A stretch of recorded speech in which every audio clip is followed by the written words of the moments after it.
Si vous avez cliqué sur cette vidéo, c'est peut-être à cause de la vignette. Oui, j'ai mis la tête d'Elon Musk. Et c'est exactement comme ça que l'arnaque a commencé pour ce couple de retraités qui vient de perdre 175 000 euros dans une fausse crypto soutenue par Elon Musk. Car tout a commencé avec une pub Facebook. Salut et bienvenue, je m'appelle Benjamin Voris. Ici, on parle de finances personnelles et on parle d'investissement. Si vous aimez le contenu que je propose, pensez à vous abonner, c'est un super moyen que vous avez de soutenir mon travail. Aujourd'hui, on parle d'un sujet important, notamment d'une arnaque qui a eu lieu il n'y a pas très longtemps, avec un montant qui commence à être pas dégueulasse, 175 000 euros. Pourquoi c'est important? Parce que c'est souvent le manque d'éducation financière qui conduit à prendre des mauvaises décisions et qui peut vous faire tomber dans le type d'arnaque qu'on va voir aujourd'hui. L'article nous dit que c'est un couple de retraités suisses qui a perdu l'intégralité de ses économies après avoir investi dans une fausse crypto-monnaie promue via une publicité sur Facebook.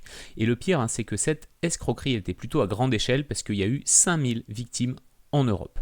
Un des critères qui fait qu'on peut tomber dans une arnaque, c'est la naïveté. Et là, les retraités, qui restent anonymes évidemment, le disent, on a été naïf comme tout. Ce qui est intéressant, c'est de voir le stratagème qui a été mis en place. Donc l'arnaque remonte à 2022, ok, ça fait quelques années. Et le point de départ, c'était une publicité sur Facebook concernant de la crypto lancée par Elon Musk. En fait, le premier problème, il est là, c'est Elon Musk. Pourquoi? Parce que les arnaqueurs, ils ont utilisé un biais cognitif, ce qu'on appelle l'effet d'autorité. C'est « Ah ouais, c'est promu par Elon Musk, donc c'est que ça doit être bien ». Et votre cerveau, il a fait un lien entre « Ok, c'est quelqu'un qui est riche, c'est quelqu'un qui a réussi à… du coup, peut-être que moi, je peux réussir aussi et je peux profiter de ce qu'il a fait. Si c'est lui qui le propose, c'est que ça doit être cool ». Alerte, c'est pas parce qu'on voit la photo de quelqu'un que c'est vraiment cette personne qui est derrière. Deuxième point, gros red flag aussi, c'est il fallait verser 250 euros pour avoir accès aux investissements. On ne verse pas d'argent en amont pour avoir accès à un investissement. C'est pas comme ça que ça marche. Donc là, quand vous avez ce genre de demande, attention, grosse alerte, gros warning, red flag, ce que vous voulez, mais en tout cas, on fait un pas de recul, on s'arrête et on réfléchit. Ce que vous allez voir, en fait, c'est que un enchaînement de red flag dans ce truc-là. Les rendements promis sont impressionnants. La publicité promet une somme de plus de 17 fois supérieure à celle investie. Franchement, les gars, un rendement qui fait 17 fois ce que vous mettez, c'est du jamais vu. Là où la bourse, historiquement, sur du très long terme, fait à peu près du 10%, là, on vous propose du 17 fois supérieur. Là, pareil, faites gaffe, si vous avez un rendement qui vous paraît totalement irréel, c'est sans doute qu'il est totalement irréel. Et c'est là où les arnaques se mettent en place, c'est qu'en général, on vous demande un petit montant. Alors, petit, tout est relatif évidemment, mais en tout cas, là, c'était 250 euros. Et de fil en aiguille, ces 250 euros nous ont coûté le résultat de 2 vies de boulot. On a bossé toute notre vie pour ces salauds. Le mécanisme derrière ce type d'arnaque, on le revoit toujours, c'est ce qu'ils disent là. Car après ce premier virement, tout semblait bien se passer, c'était pas possible, des rendements pareils, les sommes triplées. Bien sûr, au début, on vous fait croire que tout se passe bien et que les rendements sont à la hauteur de ce qu'on vous a vendu. Tout ça, pourquoi? Pour vous inciter derrière à remettre toujours plus d'argent.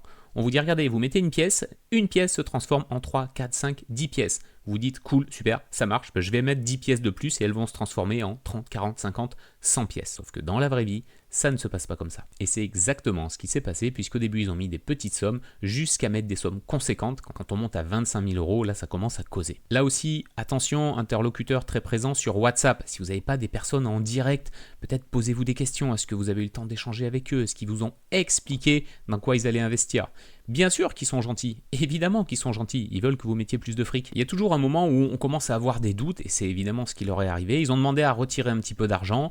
Ok, c'est une somme qui est dérisoire, 3000 francs suisses, donc on va rester à peu près sur un équivalent euro, donc 3215 euros, au regard des 175 000 qu'ils ont déposés. Sur ce coup-là, c'est facile pour eux de rendre une petite somme, une petite partie du montant pour continuer à les maintenir sous leur emprise. Et ça a très bien marché, ils le disent, ça nous a mis en confiance. Mais c'était comme nous donner une poignée de cacahuètes.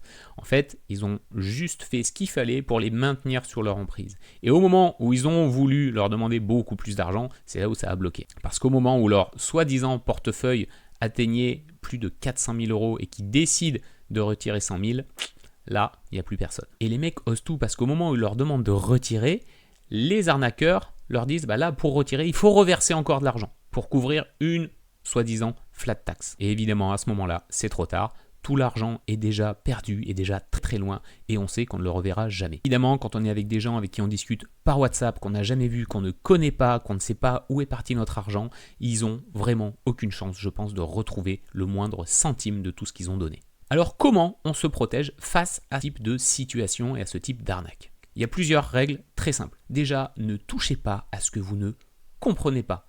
La crypto, c'est un produit qui est technique. Si vous ne comprenez pas ce qui se passe en coulisses, n'y allez pas. Et c'est pas parce que tout le monde vous dit la crypto c'est génial, il faut absolument y aller, que vous devez absolument y aller. Vous devez rester maître de vos décisions et les prendre en conscience. Une bonne décision stratégique, elle doit être adaptée à vos objectifs. On ne prend pas de la crypto parce que c'est tendance. Moi, quand je vais dans une soirée, je ne vais pas prendre de la coke parce que c'est tendance. Non, j'ai pas envie de bousiller mon corps, je ne prends pas de drogue. Vous devez maintenir une bonne hygiène financière. Donc règle numéro 1, ne touchez pas à ce que vous ne comprenez pas. Ensuite, attention, quand vous voyez un rendement miracle, il y a souvent un risque extrême. En général, plus un placement a un rendement élevé, plus il y a des conséquences derrière en termes de risque, en termes de liquidité, en termes de volatilité. Autre règle, la liquidité justement. Est-ce que vous pouvez récupérer votre argent facilement? Si c'est pas clair, c'est là aussi un énorme signal d'alerte. Il y a des placements qui vont être bloqués quand vous investissez dans du private equity. Là, c'est des placements, on le sait, qui peuvent être bloqués sur 5-10 ans. Mais c'est des choses qui sont expliquées, qui sont posées et qui sont claires dès le début. Et enfin, apprenez à repérer les signaux d'arnaque. Si c'est une pub qui est trop belle pour être vraie, attention.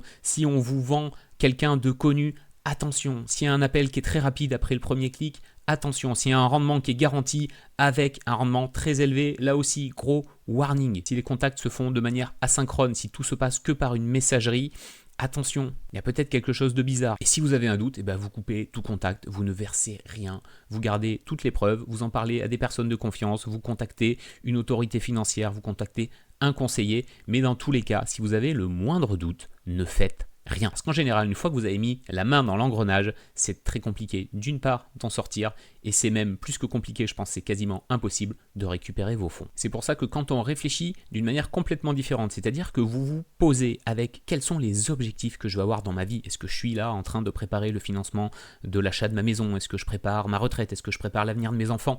Ça, c'est la bonne méthode. Vous partez de vos objectifs et derrière, vous allez mettre une vraie stratégie financière qui répond à ces objectifs. Et une bonne stratégie, c'est de commencer par faire le point sur votre situation aujourd'hui.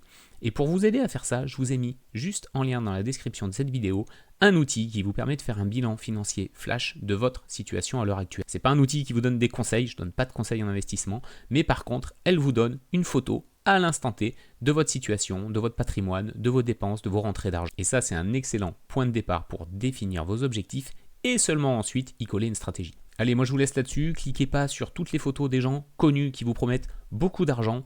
On se retrouve très bientôt dans une prochaine vidéo. Prenez soin de vous et de vos finances. Ciao.